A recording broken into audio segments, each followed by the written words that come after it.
Halo, selamat pagi Bapak-Bapak dan Ibu. Apa kabarnya semuanya? Baik, terima kasih. Sebelum kita mendengarkan firman Tuhan, marilah kita berdoa. Ya Tuhan Bapa, kami hendak mendengarkan firman-Mu Tuhan, ajari kami supaya kami dapat mengerti isi firman-Mu ini dan seluruh Roh Kudus-Mu Tuhan bersama-sama dengan kami agar kami dapat memahami dan melaksanakan firman-Mu ini. Terpujilah Engkau Tuhan, dalam nama anak-Mu, Kristus Yesus Tuhan kami. Amin. Nats kita diambil dari Kejadian 32 ayat 22 sampai 32. Demikian bunyinya. Yakub bergulat dengan Allah. Pada malam itu, Yakub bangun dan membawa kedua istrinya, kedua hambanya perempuan, dan ke-11 anaknya, lalu menyeberang di tempat penyeberangan sungai Yabok. Sesudah menyeberangkan mereka, ia menyeberangkan juga segala miliknya. Lalu tinggallah Yakub seorang diri. Kemudian seorang laki-laki bergulat dengan dia sampai fajar menyingsing.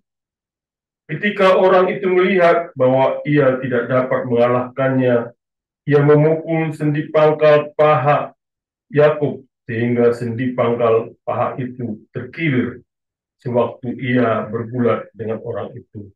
Berkatalah orang itu, biarkanlah aku pergi, karena fajar telah menyingsing. Saud Yakub, aku tidak akan membiarkan engkau pergi, jika engkau tidak memberkati aku. Orang itu pun bertanya kepadanya, siapakah namamu? Tahunya Yakub. Lalu kata orang itu, namamu tidak akan disebut lagi Yakub, tetapi Israel, sebab engkau telah bergumul melawan Allah dan manusia, dan engkau menang. Bertanyalah Yakub, beritahukanlah juga namamu. Tapi sahutnya, mengapa engkau menanyakan namaku? Lalu ia memberkati Yakub di situ. Yakub menamai tempat itu Peniel, sebab katanya, aku telah melihat Allah berhadapan muka, tetapi nyawaku selamat. Matahari telah terbit di atasnya ketika ia melewati Peniel, dan ia pincang karena pangkal pahanya. Itulah sebabnya sampai sekarang orang Israel tidak memakan daging yang menutupi sendi pangkal paha, karena dia telah memukul sendi pangkal paha Yakub pada daging pangkal pahanya. Demikianlah firman Tuhan, berbahagia yang mendengarkan firman Tuhan dan yang memeliharanya. Amin. Saudara-saudara yang terkasih dalam nama Tuhan Yesus, pernahkah bapak-bapak dan ibu berada di titik ketika bapak dan ibu dan saudara-saudara merasa dunia sudah tidak lagi memiliki jawaban, ketika segala yang bisa bapak dan ibu dan saudara-saudara pegang terasa seperti pasir yang terlepas dari genggaman, dan ketika saudara-saudara dan bapak-bapak dan ibu tidak bisa maju karena ketakutan akan masa depan, dan tidak bisa mundur karena rasa bersalah akan masa lalu. Coba bayangkan bapak-bapak dan ibu dan saudara-saudara sekalian, ketika sedang berdiri di antara dua dunia, di belakang bapak dan ibu ada luka dan konflik yang belum selesai. Juga di depan bapak dan ibu dan saudara-saudara ada ketidakpastian yang menakutkan. Juga di sekitar bapak dan ibu sunyi. Namun di dalam bapak dan ibu ribut. Nah, disitulah kita temukan Yakub.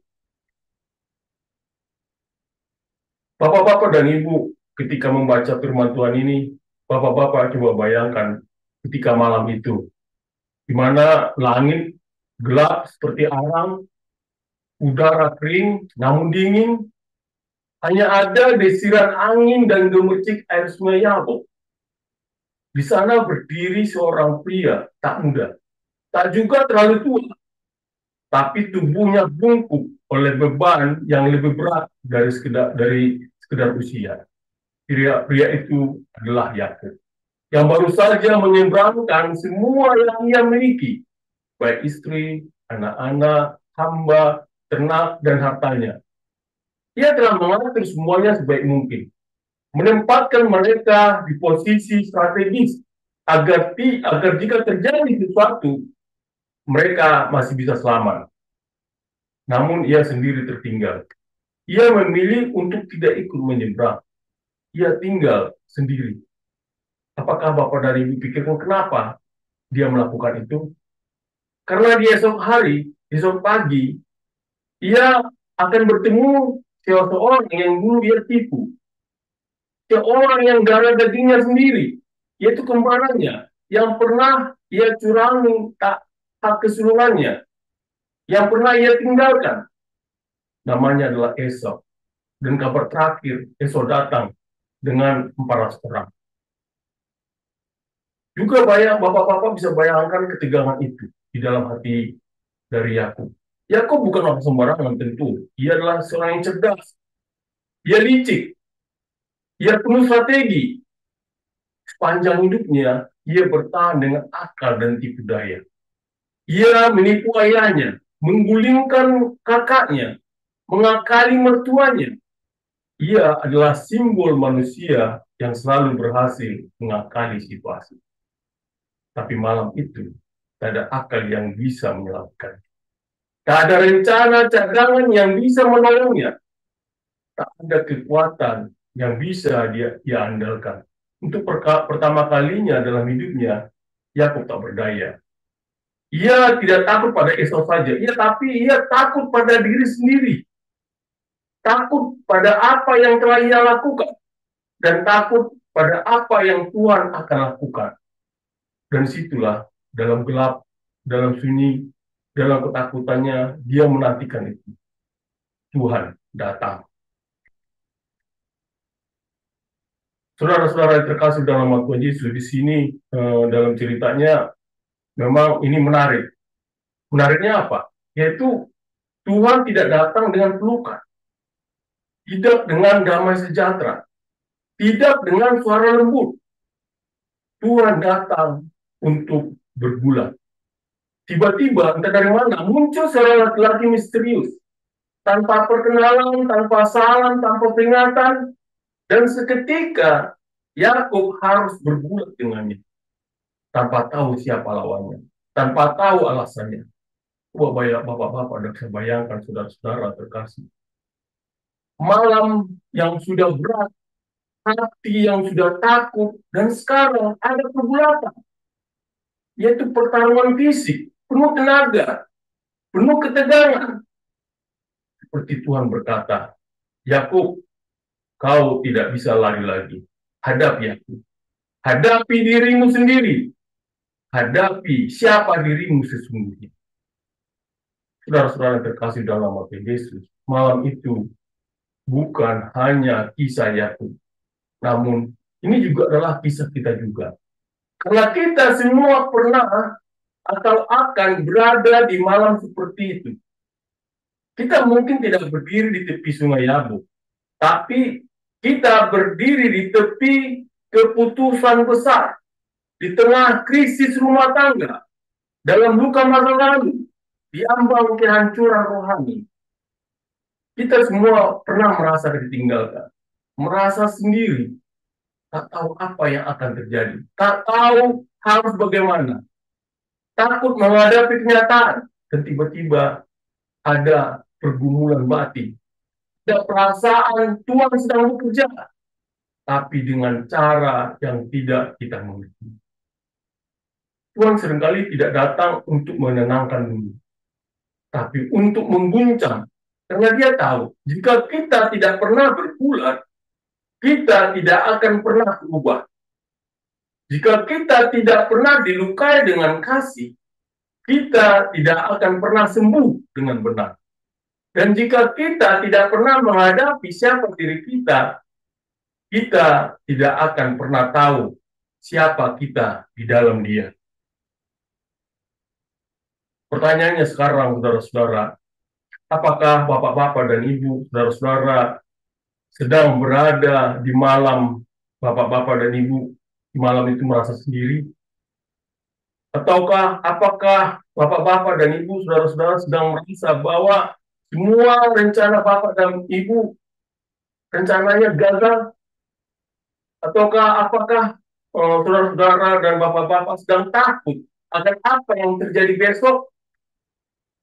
Jika jawabannya ya, maka mungkin malam ini, pagi ini, siang ini, Tuhan sedang datang. Mungkin bukan dalam damai, tapi dalam bentuk pergumulan. Mungkin bukan dengan kata-kata, tapi dengan tekanan. Mungkin bukan dengan jawaban, tapi dengan pertanyaan. Siapa namamu? Dan hari ini, saudara-saudara, kita akan belajar bagaimana pergumulan dengan Tuhan bukan akhir cerita, tapi awal dari identitas baru. Yakub akan bergumul, ia akan terluka, tapi dia akan keluar dengan nama baru, berkat baru, dan langkah baru, meski pincang. Dan semoga saudara-saudara, bapak-bapak dan ibu juga akan bertemu Tuhan dalam malam bapak dan ibu, dan keluar sebagai Israel. Mari kita masuk lebih dalam kisah ini, karena kisah ini bukan hanya tentang Yakub. Ini adalah kisah bapak dan ibu. Kita, kisah saudara-saudara. Ini kisah saya juga. Ini kisah kita semua yang sedang, telah, dan akan bergumul dengan Tuhan. Saudara-saudara yang terkasih dalam nama Tuhan Yesus, kita harus belajar di sini, seperti yang sudah kita bayangkan sebelumnya. Malam itu tidak sekedar gelap secara fisik. Malam itu juga gelap secara rohani. Gelap secara emosional dan juga eksistensial. Yakub berdiri di tepi sungai Yabok, memandang air, mendengar gemericik arusnya. Namun, dia merasa gelisah dalam hatinya. Kenapa malam itu penting? Karena malam itu adalah perbatasan antara apa yang telah dan apa yang akan datang. Yakub tidak bisa kembali ke masa lalu dengan aman. Ia juga belum bisa melangkah ke depan dengan penuh keyakinan. Semua strategi sudah habis. Ia benar-benar berada di zona pertengahan. Demikian juga kita saudara-saudara dalam hidup kita. Ada malam-malam Yabok, ketika pekerjaan kita runtuh, ketika hubungan kita retak, ketika suara hati kita berkonfrontasi dengan dosa lama, ketika masa depan tanpa remang. Itu adalah malam ketika Tuhan ingin datang. Dan seringkali ia datang bukan dengan jawaban instan, tapi melalui pergumulan. Saya coba mengilustrasikan. Ceritanya adalah seorang pengemudi mobil kehabisan bensin di jalan gelap tengah malam. Mungkin bapak-bapak dan ibu pernah mengalami hal ini. Nah, di sekitarnya tak ada lampu, tak ada pom bensin, tak ada manusia. Ia hanya bisa duduk dalam mobilnya, menyalakan lampu darurat atau hazard, dan menunggu bantuan datang. Atau berjalan dalam gelap. Kadang hidup seperti itu. Kita terjebak dalam malam yang tak pasti. Dan hanya ada satu jalan, menunggu Tuhan datang. Atau melangkah dalam iman. Apa yang kita bisa petik dari sini, saudara-saudara? Kita bisa lihat di sini, pelajari bahwa sebelum kita bisa melangkah maju dalam iman, kita harus berani berada dalam malam. Yaitu tidak bisa menolak. Tidak juga bisa berpura-pura. Tetapi menghadapinya. Biarkan Tuhan datang ke tempat gelap Bapak dan Ibu. Saudara-saudara, ketika pergumulan malam antara dua sosok bergulat di bawah bintang, kita bisa pelajari di sini. Setelah malam itu ia berdiri sendiri. Dalam nats ini dinyatakan bahwa seorang laki-laki bergulat dengan dia sampai fajar menyingsing. Disinilah inti rohani, inti drama rohani, yaitu Tuhan datang untuk bergumul. Bayangkan saudara-saudara, ada dua sosok di kegelapan, Satu manusia, satu yang misterius. Keduanya saling tarik menarik, saling dorong, saling berusaha menundukkan. Tak ada kata pengantar, tak ada penjelasan, hanya putaran tangan, tubuh yang tersentak, suara napas yang terengah. Yakub tidak tahu siapa lawannya. Mungkin aja dia bisa seorang manusia, atau bisa juga malaikat, atau juga bisa Allah sendiri. Tapi ia tahu satu hal.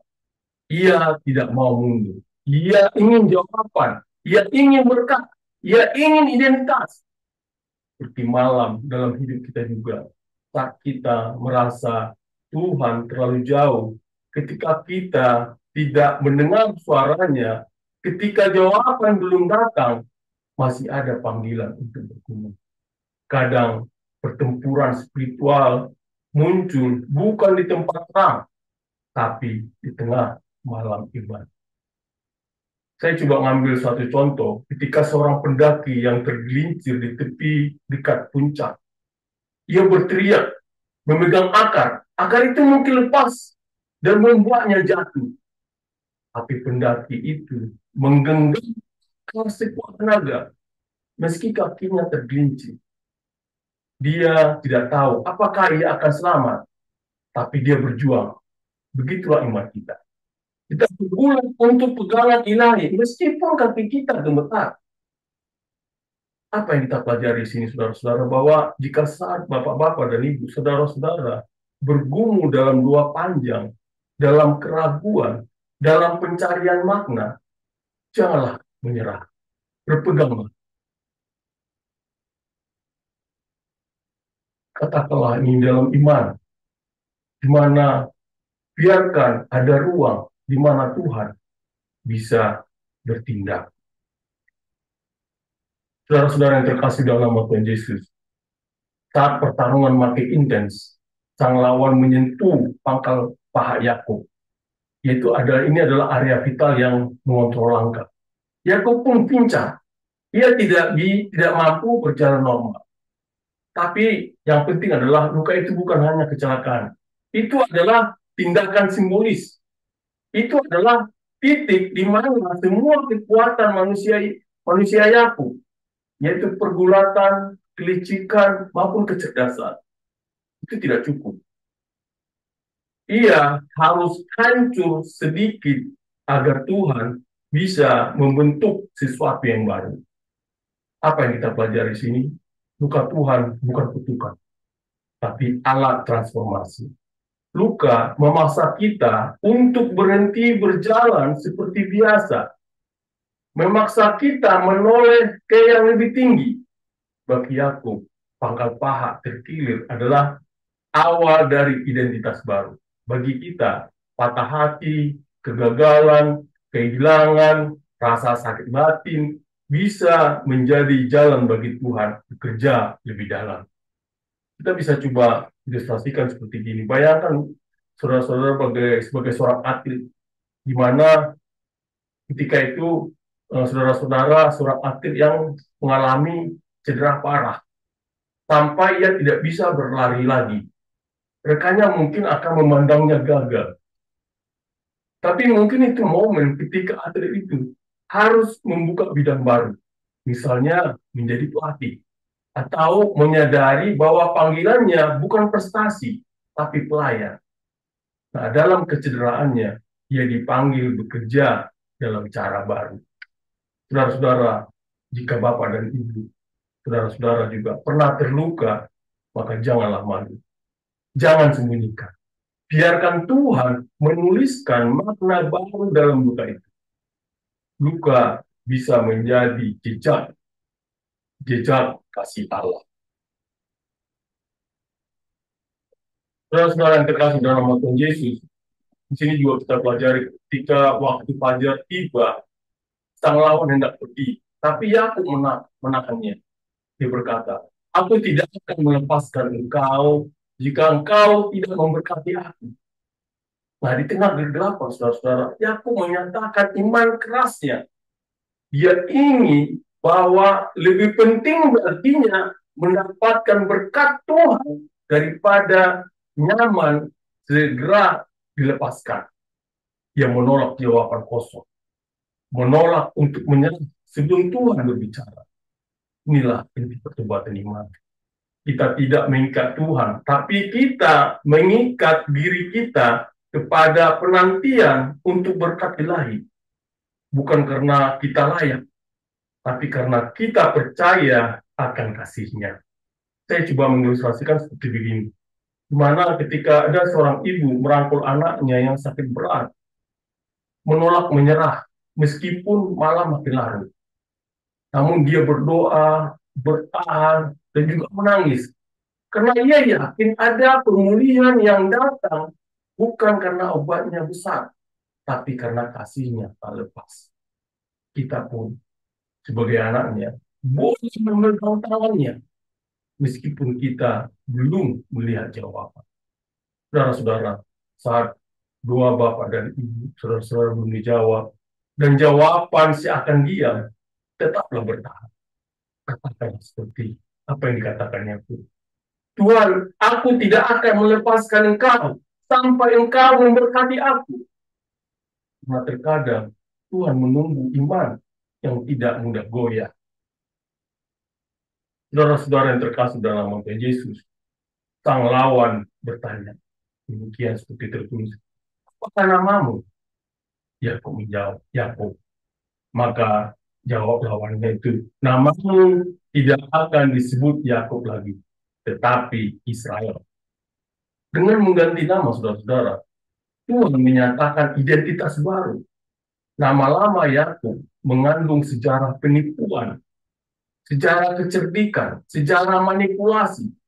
Nama baru Israel mengandung makna konflik yang menang, yaitu hubungan dengan Allah. Tuhan tidak hanya mengembalikan sejarah Yakub. Tuhan memberi masa depan yang penuh makna. Yakub yang berdosa, Yakub yang licik, diubah menjadi Israel yang bergumul dengan Allah dan menang, bukan karena kekuatan manusia, tapi karena Allah. Saya coba mengilustrasikan seperti begini, yaitu seorang narapidana dibebaskan dari penjara, dan hakim tidak hanya menghapus vonisnya, tapi mengubah namanya dan memberikan martabat baru.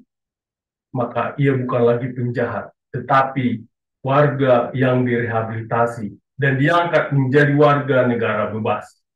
Nah, demikianlah Tuhan memulihkan kita. Bukan hanya menghapus catatan dosa, tetapi memberi identitas baru yang luhur.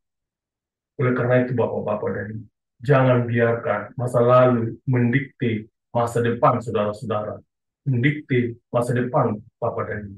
Jika Bapak dan Ibu merasa sering disebut gagal, merasa sering tak berguna, atau merasa sering sebagai seorang pecundang, hari ini Tuhan berkata, nama Bapak dan Ibu, nama saudara-saudara menjadi baru.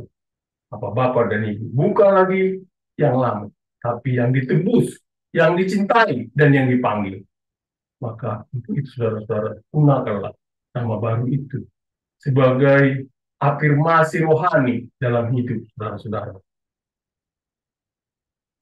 Saudara-saudara yang terkasih dalam nama Tuhan Yesus, di sini juga kita belajar ketika Yakub rindu mengenai siapa yang menghadapinya. Dikatakan demikian, tunjukkanlah kepadaku namamu. Sang lawan menjawab, mengapakah engkau menanyakan namaku? Namun Yakub tetap berkata bahwa ia telah melihat Allah muka dengan muka, nyawaku terpelihara. Perjumpaan langsung ini bukan tanpa risiko. Manusia tidak bisa melihat Allah secara penuh tanpa dimusnahkan. Namun di malam itu, Yakub mengalami kemuliaan yang dapat dia tanggung. Nyawanya diselamatkan dalam pengalaman melihat Tuhan. Dalam perjanjian baru, Yesus berkata, barang siapa melihat aku, ia telah melihat Bapa. Kita bisa baca di Yohanes 14 ayat 9. Kita bukan sekedar mencari identitas definisi Allah, tapi relasi intim dengan Dia.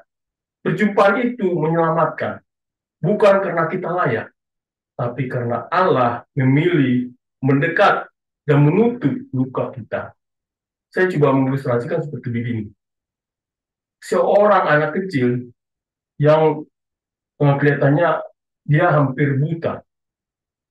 Dia membawa senter kecil dalam ruang gelap yang sangat besar. Anak itu berharap menyalakan senter dan melihat ruangan. Meski cahaya kecil, ia bisa mendeteksi kebenaran dinding, mendeteksi sudut, bayangan. Begitu pula kita dalam dunia ini. Sedikit cahaya dari Tuhan bisa membuat kita melihat pribadinya secara inti, tanpa butuh definisi penuh. Saudara-saudara, oleh karena itu, Bapak-bapak dan Ibu, jangan puas hanya dengan teologi abstrak atau definisi intelektual. Biarkanlah saudara, diri Bapak-bapak dan Ibu, saudara-saudara bertemu dengan Tuhan. Bertemunya yaitu dalam doa, dalam sukacita, dalam tangis, maupun dalam penyembahan. Hingga saudara-saudara, Bapak dan Ibu bisa berkata, aku telah melihat Allah. Meskipun belum sepenuhnya, tapi jiwa ini diselamatkan. Saudara-saudara yang terkasih dalam Tuhan Yesus, ketika pagi datang, Yakub memisahkan diri dan berjalan pincang. Pangkal pahanya terkilir. Namun ia berjalan. Ia melangkah meski tidak seperti dulu. Ia tidak sempurna. Tapi ia telah mengalami pertemuan ilahi. Ia membawa identitas baru dan berkat. Menjadi pincang bukanlah akhir. Itu adalah identitas baru. Itu kesaksian bahwa ia pernah bergumul dan dijumpai Tuhan. Panjang hidup Israel, bangsa itu menghindari bagian pangkal paha hewan kurban sebagai penghormatan terhadap momen itu. Luka Yakub menjadi tanda suci, bukan aib. Dalam hidup kita juga demikian. Kita mungkin tidak kembali ke keadaan semula. Mungkin kita masih membawa bekas luka, seperti trauma, kegagalan, kesedihan. Tapi kita bisa keluar dari malam itu sebagai orang baru. Kita bisa berjalan meskipun pincang dalam panggilan Tuhan. Artinya kita bisa merefleksikan diri kita demikian. Apakah saudara-saudara, Bapak dan Ibu siap untuk keluar pincang?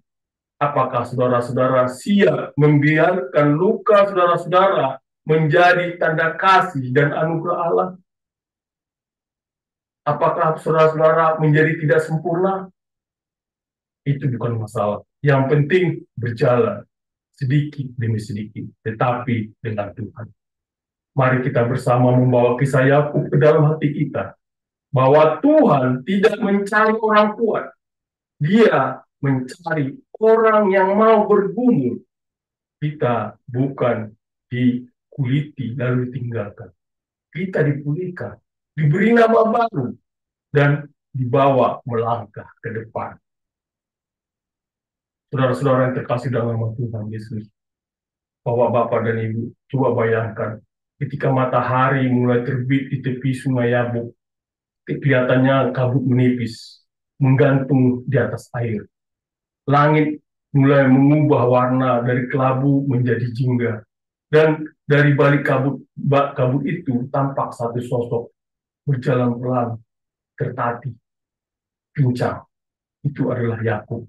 Langkahnya tidak sempurna, tapi di wajahnya ada ketenangan baru. Dalam tubuhnya ada luka, tapi dalam rohnya ada kekuatan yang tidak pernah ia miliki sepenuhnya.